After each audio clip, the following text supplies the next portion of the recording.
I'm gonna show y'all a simple way to set up the hip toss, and in a minute we'll go over how to not get punched and lead that into the hip toss.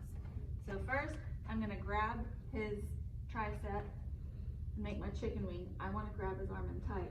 I grab under his waist, well, around his waist, under his arm. We make a T stance. Our feet make a T, it's a perpendicular stance. Well, if he tries to get away, look, I like to pinch my knees around his leg. But to do the hip toss, I'm gonna pivot my foot, step through. My legs are not wider than his. They're kind of in between his stance. And then look, can y'all see can you see his waist? Mm-hmm. Look, I can't just pick him up now. I have to cover his waist. How do you carry a baby when you get tired? Oh. Look, now can you see his waist? No. So now all I'm gonna do is squat and straighten my legs. Listen, it's just my bone structure. I can carry him for a while without getting tired. And now I have to not push him down to the ground. So I'm just gonna rotate my body and look away. Great falls. Look, I can step over.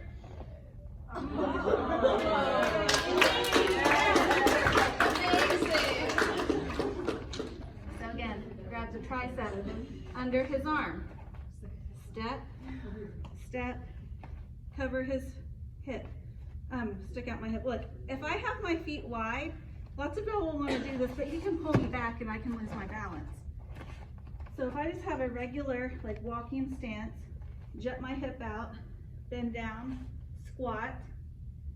Also, lots of y'all will just try to, like, rotate. You need to squat, and that loads them up on your hip.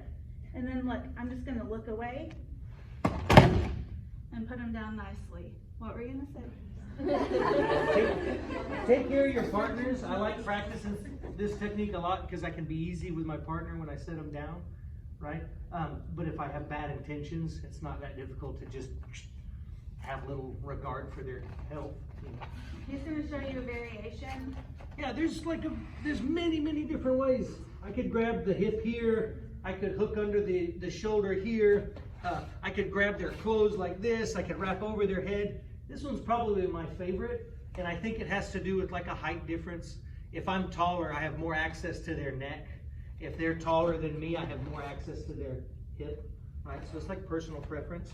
When I grab the head though, I think of their head being a knot tied in a rope, like as if their spine was the rope. Their head would be a knot tied in that rope. I'm gonna catch it right in the bend of my elbow, kind of here, kind of catches the back of their head, and then I step through.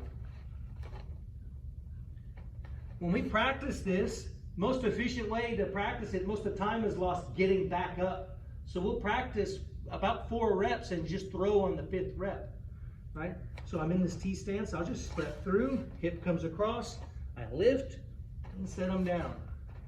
You want to get to where it becomes a fluid motion.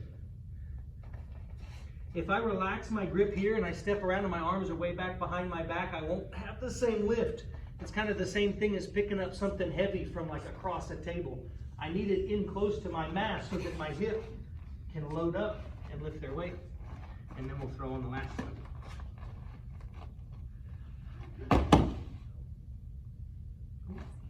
Y'all ready to try it out?